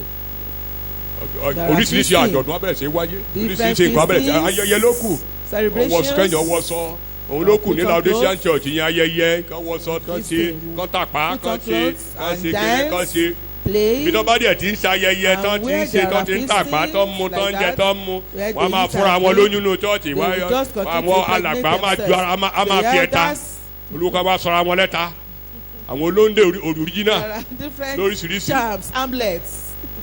lóríṣiríṣi erédé tó bá ti jẹ tán mu tán wọ́n á tàpá wọ́n á fi jó sí bá ti jó tó olúkúlùkù wá sùn nígbà tí ibi tí wàásù bá ti ń lọ ó ti sùn lọ ó ti jó ijó àjò dágbèsè gbogbo àgọ́ ara ti dàrú gbogbo bóòtù ara ti tú so tí fáànù bá ti fẹ́ sí lára báyìí ó ti travel eré ló kù ọjọ́ kérésì ọjọ́ àjíǹde kan ṣe kan wọṣọ kan ṣiṣẹ́ kò ní bọ́ lọ́wọ́ wa kò ní bọ́ lọ́wọ́ wa ẹ wo ẹ̀kọ́ tó ń ṣẹlẹ̀ nìyẹn tá a bá ti tẹ́jú mọ́ once we lose our jíjẹ mímu there will be feasting different kinds of feasting. ní àwọn ẹni Timothy kìíní orí ìkarùn ẹsẹ̀ ìkẹfà ni ó ní àwọn tó fi ara wọn fún ayé jíjẹ ó ní wọ́n kú nígbà tó wà láàyè. so last enjoyment they have already died wọ́n ní wọ́n dìde wọ́n sì ń jẹ wọ́n mu wọ́n lùlù ìsọjí ń lọ nínú chọ́ọ̀chì ìsọjí kí ló ń lọ ìsọjí ara. what type of revival. Joshua gan sọ fún bàbá pé ìsọjí ń lọ dèbò tẹ ní dákẹ́ ariwẹ́. they are feasting and just said keep quiet. dákẹ́ ariwẹ́ kì í ṣe ariwo la fi mọ chọ́ọ̀chì tó wà láàyè. it's not the noise kì í ṣe ariwo. it's true noise that we know a lively church. kì í ṣe ariwo la fi mọ. it is not true noise. mo fẹ́ mú kankan jáde nígbà tí ayẹyẹ bá ti dé tán pé ẹni bá ti ń ṣayẹyẹ ó lè fọmọ rẹ̀ ṣe tọ́ba àbí lọ́ọ̀tì ńkọ́ nígbà tó yó tán ó bọ́ ọmọ ẹ̀ ṣe àbí ò bá ṣe gbogbo àwọn tó ń bá ọmọ wọn ṣe irú obìnrin tó bímọ mẹ́ta fún ọmọ rẹ̀ àkọ́bí rẹ̀ ó bímọ mẹ́ta fún irú obìnrin yẹn kí ni gbogbo wọn mú yó wọ́n ti yó wọ́n wà nú ayẹyẹ wọ́n wà nú agbami ayẹyẹ wọ́n wà nú agbami ayẹyẹ in the midst of wọ́n ti yó dẹ̀ pé ọtí wà ní sẹ́ńtà ayẹyẹ ọtí sẹ́ńtà ayẹyẹ ló wà yẹ bá ti dà sára ojú a máa ṣẹ́ and you will be seeing something different. ẹ̀ṣẹ̀ ló jẹ́ bẹ́ẹ̀ àbíyé ti ẹ̀ṣẹ̀ á wọlé wá àwọn èèyàn kan máa kò ní sí ẹ̀ṣẹ̀ mọ́ gan. in fact people will no longer kí ló fà á acknowledge sin again. ojú wọn máa fọ́ mo fẹ́ mú kọ̀kọ́ jáde báyẹn. because they are high they are already blindfolded. bala kò ní débẹ̀ pé bọ̀rọ̀ ṣé bẹ́ẹ̀ ilẹ̀ máa ń wàásù sí wa èrò. you are the one preaching to us. ojú yẹn ó ti fọ́ ojú ẹ̀mí yẹn ṣé ẹ mọ̀ pé ibi ojú yẹn náà ni Sátánì lọ. was already blind. ẹ máa rí aláìgbàgbọ́ nígboro ara wọn pé ṣùgbọ́n ibì kan lọ Sátánì lọ mbẹ. kọ́nìtì kejì orí kejì ní ẹsẹ̀ ìkẹrin ó ní Ọlọ́run ayé yìí ó fọ́ ojú yẹn ní Sátánì lọ ó mọ pàtàkì ojú. he knows the importance of the eyes. ó mọ pàtàkì ojú. he knows the importance of the eyes. ẹni tó mú yáàrìngì tá a kó jọ báyìí ká kó yáàrìngì jọ. àwa fi ṣe nǹkan àwa gbé kíní yẹn kalẹ̀ pé òun rí Ọlọ́run wa ẹ mọ̀ kójú wa ti fọ́ láti rántí pé àwa la máa ṣẹ̀ṣẹ̀ ṣetán ní wákàtí kan sẹ́yìn àwa la máa dá kíní ìjọ ní wákàtí kan sẹ́yìn ta ló ti ń darí wa tájú ìgbà yẹn ojú ti fọ́. leading them before that time because they were already blindfolded. ẹni wọn bẹ̀rẹ̀ sí í ṣe ohun tí ò tọ́ róòmù orí kìnìún náà ló ń sọ̀rọ̀ yẹn wọn bẹ̀rẹ̀ sí í ṣe ohun tí ò tọ́ ohun tí ò yẹ ká kọ́rí mọ́ kìrìsìtẹ́nì ohun tí ò yẹ kí onígbàgbọ́ ìrere kó máa ṣe wàá máa tẹnu wọn jáde wọn ti bẹ̀rẹ̀ sí ní ta tẹ́tẹ́ wọn ti bẹ̀rẹ̀ sí ní ojú ti fọ́ ìran ọjọ́ síta àjọ ń rí bí Jésù ṣe jẹ́ ìlú ògo tó mú wa lọ ìgbéyàwó ọ̀dọ́ àgùntàn ó ti di tàn mo náà yé wa ò ní bàjẹ́ sẹ́ẹ̀rí tó bá di ṣẹlẹ̀ bẹ́ẹ̀ sẹ́ẹ̀ mọ̀ pé ojú ti fọ́ báyìí it means that the eye is already wọ́n ti bẹ̀rẹ̀ sí ní ṣòfò then they will waste waste away wọ́n bẹ̀rẹ̀ sí ṣòfò torí téèyàn bá ti pọ́jú tó rìn a máa gba ẹsẹ̀ bọ́ nǹkan a máa sọ ṣé ni júrì. once somebody is blind and is walking. ibi tí rí ẹ wà níbí yìí ibi ló máa forí lé wọ́n bẹ̀rẹ̀ sí ṣòfò wọ́n bẹ̀rẹ̀ sí ní bá rádá. they were in derision. arákùnrin wa tó kú láìpẹ́ yìí ní ọ̀sẹ̀ tó kọjá mo sì sunkún ẹ̀ nígbà mo rántí ẹ̀. I wept when I remember. ID no. èmi àti bàbá yìí la jọ lọ. ní ìsàlẹ̀ general ibi ẹgbẹ́ Concord ẹgbẹ́ Standard mo ń wo olóńdè ní àbáwọlé gbogbo nínú sitting room Friday olóńdè wọ́n so kọ́ síbẹ̀ oògùn èmi àti bàbá ṣeun lájọ lọ. We went there together. mi ò mọ bí tí mo ti fẹ́ bẹ̀rẹ̀ ìwàásù bẹ́ẹ̀. I didn't know where to even start my preaching. Different charms. gbogbo ilé yẹn jákujáku. The entire room wasn't good. Was in disorder. kúrò afẹ́ sòṣèlú afẹ́ lówó. Just because of politics. kò dẹ̀ di kánsẹ́lọ̀ ọjọ́ kan. You want to be rich and he has never been appointed as a councillor. Odo ni mo ti ń gbọ́ sọ pé ọmọ Odo ni Odo mo ti ń ṣiṣẹ́. He is a native of Odo. wọ́n fẹ́ sisi ilé Táyé àwọn ọmọ Táyé ní láyéláyé pé wọn ìfọ́ọ̀mù wọn ọ̀fíṣíálì òun náà ti gbé wá sí ilé bàbá Táyé. He had to be taken to another place because that person refused. ohun tí mo sọ nìyẹn. That's what I'm saying. waste. He wasted away. ó sì ẹ̀kọ́ kan bí apá kìíní bá ti rí màá ní wá sí apá kejì. a jọ sọ̀rọ̀. We talked. We preached a sermon here. ọmọ ìlú ẹ̀ òun ni the former vice chancellor of University of Ibadan. ọmọ ẹ̀ ṣe JAMB ti UI. Did JAMB UI. gbà tó dé UI èmi mọ̀ kàn tiẹ̀ tó dé UI tán lọ bí bọ́ ṣe gbọ́ pé ọmọ Odo ni. Immediately. bọ́ ṣe padlock side yẹn nìyẹn. tó yẹ kó get the signal pé. I think I should go back to God. bóyá ọmọ yẹn ti rí admission báyìí bóyá kò tí ì rí reality lọmọ yẹn ti jáde first son ẹ. He graduated from a reality secondary school. ní má jẹ́ kí n parí ìgbàgbọ́ mi ní ilẹ̀ kèfèrí. Don't let me finish my call. téèyàn bá ti gbójú kúrò lára Jésù torí àwòdà àfúrá kò sí ń ta ọwọ́ wa ràn ẹni tí ọwọ́ ẹ̀ ràn kan ló yẹ ká tẹ́jú mọ́ kò jù báyẹn lọ. kò sí ń ta àlè dájú ẹni ẹ̀ tẹ́jú mọ́ inú Bíbélì máa yí máa wò kí ni bàbá ṣe kí ni bàbá sọ kí ló sọ kí ni Jésù ṣe fún mi kí ni ìhàwọ́ ló kọ sí àìsàn ìhàwọ́ ló kọ sí eléyìí ìhàwọ́ ló kọ sí tọ̀ n tó ń ṣe mí kí ṣe Jésù lè ṣe kí ni tó ti ṣerú ẹ̀ rí ṣé ó ṣèlérí pò wọ́n á ṣe ẹ̀ ń bọ̀ ló ti sọ bẹ́ẹ̀ kí ni ká tẹ́jú mọ́ kò jù báyìí lọ. Let's look unto him. Finally ikú. Death. Ọlọ́run lè pàdé ẹ̀ lójú ikú o ṣùgbọ́n God can still encounter òun ni final. But death is the final. It's the completion of all things. Ọlọ́run wéṣì wọn ní Numbers chapter 14 yẹn. God wasted them all in that number chapter 13. ayé wa ò ní bàjẹ́. May our lives not be destroyed. ọ̀dà Jésù ta ní ká máa wò yẹn kí ló yẹ kí kókó kejì nìyẹn kí ló yẹ ká máa wò ń bẹ̀ kí ló yẹ ká máa wò nínú Jésù yẹn. What is it that we should be looking unto Jesus for? ẹ jẹ́ wá lọ sí Genesis 30 yẹn tí mo sọ lẹ́ẹ̀kan ẹ wo 37 to 39 níbi igi tí Jacob fi Genesis 30 37 to 39 yára ká ibèrè fún mi. Jacob sì mú ọ̀pá igi poplari tútù àti igi aseli àti kẹsínútì ó sì bó wọn lé àbófín ó sì mú kí funfun kí ó wà lára àwọn ọ̀pá náà hàn ó sì fi ọ̀pá tí ó bó lélẹ̀ níwájú àwọn agbo ẹran lé ojú agbára ní ibi ọ̀kọ̀ ìmumi nígbà tí àwọn agbo ẹran wá mu omi kí wọn kí ó lè yún nígbà tí wọ́n bá wá mu mi àwọn agbo ẹran sì yún níwájú ọ̀pá wọn ni wọ́n sì bí ẹran onítótó. ẹ wo iwájú Jésù láti máa dára fún wa tá a bá ti tẹjú mọ́ á dára tá a bá tẹjú mọ́ á ṣoríire tẹ̀tì báyẹn ibi iwájú ọ̀pá yẹn lọ ti ń gùn ibẹ̀ náà lọ ti ṣoríire. Before that wood they were successful. bá ti wá sínú ọ̀rọ̀ Ọlọ́run Jésù ní kó máa wá bẹ́ẹ̀ òun ló gbọ́dọ̀ rí. Looking for Jesus there. òun ni alága gbogbo. It is he and he is the captain or chairman of all things. omi ni ọ̀rọ̀ bá ti wá sínú ọ̀rọ̀ inú wàásù ò bá ń kànú lé. Olúwa jẹ́ kí n rí Jésù o. Lord, let me see Jesus. tí n bá ti rí Jésù. Once I'm seeing Jesus. Màá máa tẹ̀síwájú màá sórí ire. I will continue to progress and it shall be well with me. o gbọ́dọ̀ rí ṣé n tó dé bá mi tó wà tí Ọlọ́run ṣe sí tọ́lọ́run ṣe mọ́ ètò. Is it part of God's plan? is provision coverage. Wọ́n ti Jésù wá sáyé so cover àwọn nǹkan tí mo ń là kọjá yìí. What Njó tiẹ̀ fọwọ́ kan.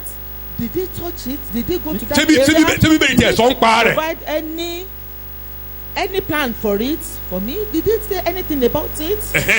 Okay, mo ń ṣàìsàn lọ́wọ́. I'm sick. Ṣé Jésù sọ̀rọ̀ ni? Ṣé ó ní nǹkan ṣe pẹ̀lú Jésù? Does it have anything to do with Jesus? So o gbọ́dọ̀ mọ̀ yẹn. You must know that. Nǹkan tó gbọ́dọ̀ máa wò nìyẹn. This is what you Tó bá must ti ní. immediately into. Tó bá ti mọ̀. Once you know pé ṣé léyìí Ọlọ́run ti ṣètò ẹ̀ Ọlọ́run ti yanjú rẹ̀ nínú Jésù. God has already settled it in Jesus. His provision coverage. Ẹ jọ̀ọ́ mo fẹ́ béèrè ta ló ní ìṣòro níbí tá a wà tì nínú Bíbélì that is not in the Bible. tàbí tí Bíbélì ò ṣe tí ò ṣètò fún. Doesn't have plan for. Mo fẹ́ kó nawọ́ sókè. Please raise your irú hands. ìṣòro tó mo ní ìṣòro kan kò sínú Bíbélì. that you have that is not in the Bible. Tó bá wà nínú Bíbélì ó ti tán ibi tó wà yẹn ni wàá tẹjú mọ́ kò jù bá yẹn lọ ìṣòro yẹn á bá tiẹ̀ lọ ìwọ nǹkan tó máa ń yàn ní òfin nìyẹn. And this is what happens in the law. Tó o bá fẹ́ win case ni wàá make reference ni. You want to win a case you must make tó o bá fẹ́ ṣe ìdájọ́. You must make reference on when. Ẹjọ́ tó ti dá before I was born wàá gbé wá. Wàá gbé wá tó jọrú eléyìí tó ń bá jàre lórí wàá gbé wá. You must bring it down. Wàá máa tó bọ̀. As a reference. Bó ṣe ṣẹlẹ̀ ní Germany. How it happened báyìí in Germany. ni ilé ẹjọ́ ṣe sọ ìkọ́ṣẹlẹ̀ ní Russia ní ọdún báyìí adájọ́ báyìí sọ báyìí ìkọ́ṣẹlẹ̀ ní Akwa Ibom ní ọdún báyìí nǹkan báyìí ni adájọ́ yẹn sọ wàá máa tó bọ̀ ní tó jẹ́ advocacy nìyẹn kì í ṣe pé kankan ó kàn lè máa fọ ọhọ nínú kọ́ọ̀dù kó ló wà máa wí. Cannot just keep quiet. pé nípa iná rẹ̀ àti mú mi lára dá Jésù ti lu gbogbo rẹ̀ ibi tó ti ṣe ìdájọ́ ó ti ń yàn án onídàájọ́ òdodo díẹ̀ ni kò ní kò rí bẹ́ẹ̀. And the judge will not say it's not. àìsàn gan ò ní sọ pé òun ò ní lọ. The sickness will not say no I will stay there. Torí ó létí. It will go because it has ease. Ẹ wo Kọ́ríńtì kìíní orí ìkíní ẹsẹ̀ ìkẹta lórí àkókò mi. 1 Corinthians chapter 1. Ọ̀yà. Oore ọ̀fẹ́ sí yín àti àlàáfíà láti ọ̀dọ̀ Ọlọ́run bàbá wa àti Olúwa wa Jésù Kristi. Mo dúpẹ́ lọ́wọ́ Ọlọ́run mi nígbà gbogbo nítorí yín nítorí oore ọ̀fẹ́ Ọlọ́run tí a fi fún yín nínú Jésù Kristi nítorí pé nípasẹ̀ rẹ̀ la ti sọ yín di ọlọ́rọ̀ ní ohun gbogbo. Ó tó ní ohun gbogbo wo Ìṣàwọn Àpọ́sítélì orí ìkẹwàá ẹsẹ̀ 38. 10 verse 38. Ó ní Jésù Olúwa ẹni tí Ọlọ́run fi àmì òróró yàn Jésù Násárẹ́tì ó ń kiri sóore ó ń ṣe báyìí ó ń ṣe tọ̀hún ó ń ṣe báyìí ó ń ṣe tọ̀hún ó ń ṣe báyìí ó ń kiri sóore olóore ni Jésù kò dẹ̀ ní ṣe wá níbi àbó máa ṣe wá níbi láéláé. Ilé ti Jòhánù orí ìkẹta ẹsẹ̀ 35 ó ní bàbá fẹ́ ọmọ kí ló ṣe ohun gbogbo àti ìwọ tó wà mí àti inú rírun àti ẹ̀fọ́rí àti fibroid àti whatever Ọlọ́run fi lé lọ́wọ́. God has committed everything into him. Nígbà tí a dé Jòhánù orí ìkẹtàdínlógún ní ẹsẹ̀ ìkejì ó ní bàbá fúnra ara ẹ̀ náà ó fún Jésù ní agbára àti àṣẹ lórí ènìyàn gbogbo àfi tó bá jẹ́ èèyàn. Power and authority over all men. Ẹ̀bùn kan díẹ̀ wà lọ́wọ́ rẹ̀ ibi tó bá ti kú á fi iyè síbẹ̀ láti fún wọn ní iyè àìnípẹ̀kun. Ènìyàn gbogbo Jésù Ọlọ́run fún ọ Jésù ní àṣẹ ní wọn lórí. Ìwọ ó dẹ̀ wá nú ènìyàn kì í ṣèyàn lásán ó jẹ́ ọmọ. You are not just another man. You are a child. You are a ní kò rìn lórí afárá àìsàn orí lórí afárá kọjá náà. You walk on the bridge of the sickness. Mo fẹ́ wọ sọ́lẹ̀ láti Onitsha. You want to board mo fẹ́ wọ mọ́tò ní head bridge ní Onitsha. Wọ́n ní ó máa tó aago méjì torí mọ́tò yẹn wá láti Iléṣà ó kó àwọn èrò wá ó máa dúró de àwọn yẹn táwọn yẹn bá rajà tán ó ló máa kó wọn padà. Wọ́n á rò pé táyì máa lọ. Mo máa trek 3 kilometres ní from Onitsha to Asaba. Mo máa trek ẹ̀ ó ní space ibi tí ẹlẹ́sẹ̀ máa ń gbà ń bẹ̀. Ibẹ̀ ló súnmọ́ odò. Where you can trek and it's very nearer to a river. Yàrá pé omi ẹ̀ funfun omi wíníwíní báyìí. The river is white. So èmi dẹ̀ rí gba orí afárá kọjá And ní I went tèmi through the mo bridge. kọjá sí àsàbà And àsàbà ni mo ti wọ went lọ over sí to bus Asaba. And I had to buy ní a owó bus fare. tásẹ́rẹ́ tó dẹ̀ gbé mi With wá a dé sí little dẹ́fẹ̀ amount. léyìí ọ ti ẹ̀ gbé mi kọjá ìfẹ̀ torí eré tó ń bá lọ mo ti gbàgbé pé a ti kọjá ọ̀rẹ́ lórí ẹ kí n ti sọ̀kalẹ̀ kí n máa wọ mọ́tò bọ̀ ní Ifẹ̀ ó ti dé Ìjẹ̀bú Ifẹ̀ a ti kọjá Ìjẹ̀bú mo ti sọnù sí Ògùn state. Bypass the place. mo kàn sọ fún driver pé Just torí tó bá wà driver. ní mọ́tò yẹn bíi plane ni fàájì ni so èmi ti gbàgbé mo ti gbàgbé I forgot completely. lóní Ìjẹ̀bú Ifẹ̀ lámọ̀dé ọ̀rọ̀ ẹni bọ̀ ló ti pẹ́ náà ti kọjá rẹ̀. That I wanted to stop Mo at bọ́lẹ̀ bẹ́ẹ̀. I had to get down there. Ọlọ́run sọ àdóòlà ẹ̀mí mi títí mo fi wọ Ìbàdàn God, you know, Ìbàdàn ni mo saved sùn mọ́jú my- lọ́jọ́ yẹn inú kọ̀ńténà Till I got to Ibadan, I had to sleep in the container in Ibadan. inú kọ̀ńténà èmi àti Rufus ní ọjọ́ yẹn làbá kú.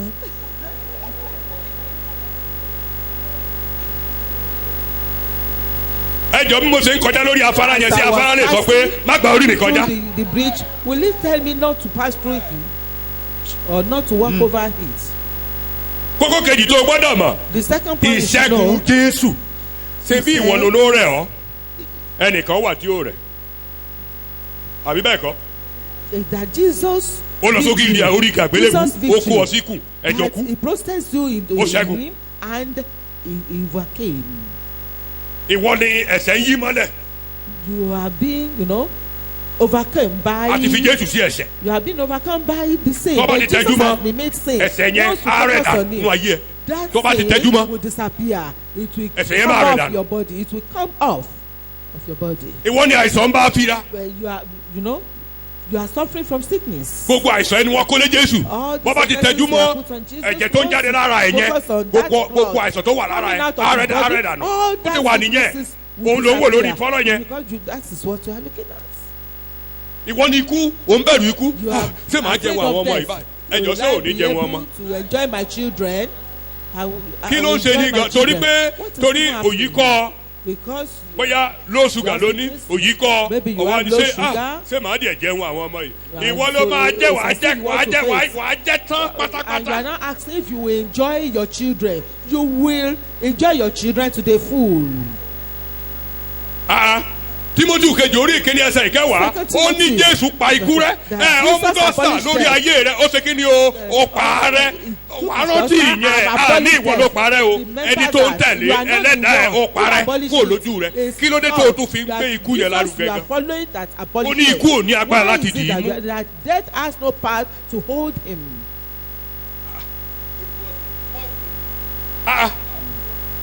òun ló wà ń bẹ̀ yẹn ìyẹn ló máa tẹjú mọ́ mi ò ní tiẹ̀ mi ò ní nǹkan tó ń ṣe o mi ò ní nǹkan tó lè ṣe o ṣùgbọ́n nǹkan tí alága lè ṣe ohun tí ẹlẹ́dàá wa lè ṣe òun ni alága ayé wa. He is the master of our lives. tó o bá tó sọ pé òye yẹn ò yí ẹ kí ló ń ṣe fún ẹ lónìí gan. What is he doing for you? ṣé Jésù kò jí de ó díẹ̀ bá tiẹ̀ lọ ó fi ní sílẹ̀ sójú ogun. just resurrected and left you living. ìyẹn ni kókó tó kẹ́yìn bẹ́ẹ̀ bó ti sáré nìyẹn.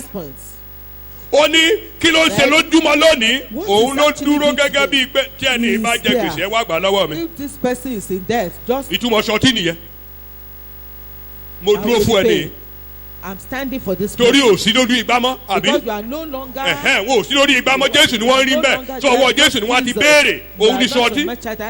ẹni máa yáwó ní cooperative báyìí wọ́n ní ọgbọ́dọ̀ ní ṣọtí so that tó bá ferege kí ló máa tẹ̀lé sí ṣọtí. Once you are unable àwọn ètò ṣe ìdájọ́ ẹ̀ ní Àbújá will replace you. olórí ọ̀kan nínú àwọn ìgbìmọ̀ asòfin tó dúró fún ìgbà tí ogun gbóná kirikiri olówó dúró fún mọ́ ó ní ẹ̀fọ́ bò dáadáa. It's no longer standing surety Jésù ní surety. Jesus is our surety. ọwọ́ àwòrán kankan Jésù ní surety wa. Can't do anything. Jesus is our surety. mediator ẹni tó máa dúró láàrin tí àìsàn kan bá ti fẹ́ rúgbó Jésù á bọ́ sáàrin á intercept. Is our mediator. á intercept á mediate láàrin ìwọ ibi tí ọya padà sẹ́yìn báyìí ìwọ ń tiẹ̀ máa lọ yẹ́jẹ́ tiẹ̀. You go away. padà sẹ́yìn tiẹ̀ ìwọ máa lọ yẹ́jẹ́ tiẹ̀. And you. òun ló wà láàrin. He is in between. He is a mediator. olóòmù àdúrà gbà sórí ìwọ̀nba tó lè gbà yẹn gbà á tó o bá ti ń gbà á máa gòkè lọ sórí Jésù intercessor ni. ó wà bẹ́ẹ̀ ó gbàdúrà fún wa sẹ́ẹ̀rí àdúrà ti Jésù àti àdúrà ti yẹ àdókù ni. prayer of Jesus and that of yours. ìwọ̀nba tó lè bá yẹn má wọrí gba say your best gba ti Jésù ìrọ àtàmà nígbà tó bá ti dà síbẹ̀ ìrọ perfection ti dé lórí àdúrà yẹn iná sọ ní àgọ́ ọ̀tá iná sọ lórí àìsàn yẹn iná sọ lórí wàhálà yẹn iná sọ lórí gbogbo àwọn nǹkan tó wà bẹ́ẹ̀ má gbàgbé yẹn òun ló gbàdúrà fún wa. he said he has prayed for us. adájọ́ ni kì í ṣe ọ̀rọ̀ sọ́ńtì ẹ̀ kò lùsù kéèsì rí ó lọ sọ̀rọ̀ àpáàdé ó wí orí igi àgbélébùú ó wí níwájú pílẹ̀tù ó wí níwájú àwọn áńgẹ́lì ó wí kò lùsù kéèsì rí kò dẹ̀ lè lùsù kéèsì lórí ayé rẹ̀ advocate nìyẹn agbẹjọ́rò ni ṣé ìyẹn ò tó your equality in him káyọ̀ ló gbàgbé yẹn sórí ibi tó gbé ẹ sí má jẹ́ kójú ẹ fọ́ sí. where he placed you don't let the blindfolded. má jẹ́ kójú ẹ fọ́ sí. don't be blindfolded to it. ẹ̀tọ́ tí Jésù ní sí Ọlọ́run nìwọ náà ní. it is the same right that Jesus had that ibi you have. bí Jésù ṣe dúró bọ́lọ́run ṣe ń wo Jésù ló ṣe ń wù ọ́. just as God is looking at Jesus looking at you as well. ibi tí Jésù jókòó sí nìwọ náà jókòó sí. you are also sitting there. ẹ jẹ́ ká yẹ mo parí wá sí. let's read that. Éfésù orí ìkejì. Ephesians chapter 2. ẹsẹ̀ ìkarùn-ún sí ìkẹfà. verses 5 and 6. equal seat with Christ. wo bí tí Jésù wà yẹn àìsàn sí mbẹ́ o. where Jesus is sitting. wàhálà ò sí mbẹ́ o. ikú ò sí mbẹ́ o. problem there no death there. gbogbo nǹkan tí tá à ń bẹ̀rù yẹn kò sí mbẹ́ o. anything we are even afraid of is not there. nígbà tí àwa tilẹ̀ ti kú nítorí ìrékọjá wa. nígbà tí àwa tilẹ̀ ti kú nítorí ìrékọjá wa. any solution to that? Yes. ó sọ wá di àyè pẹ̀lú Kristi. ọ̀tán. oore ọ̀fẹ́ ni a ti fi. ẹsẹ̀ ìkẹfà.